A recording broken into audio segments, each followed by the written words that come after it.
Hi, it's Kevin Dolan at ClientCloningsystems.com with a word about budgets. If you've been in business for any length of time, you probably have a client acquisition budget, the amount of money that you can afford to invest in buying a new client. If you've got clients doing 5 figures for you, for example, you can comfortably afford to invest $500, $1,000, several $1,000s to acquire a new client.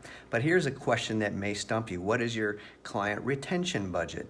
Related to that, what is your referral reward budget? These are two very important metrics, and you need to start thinking about them. For most people, when I ask those questions, the answer is it ends up being no, I don't have one. So how much are you investing to retain the clients after they come on board with you? For example, this morning, I'm sending the first of 2 gifts to a very cool new client who just came on board yesterday.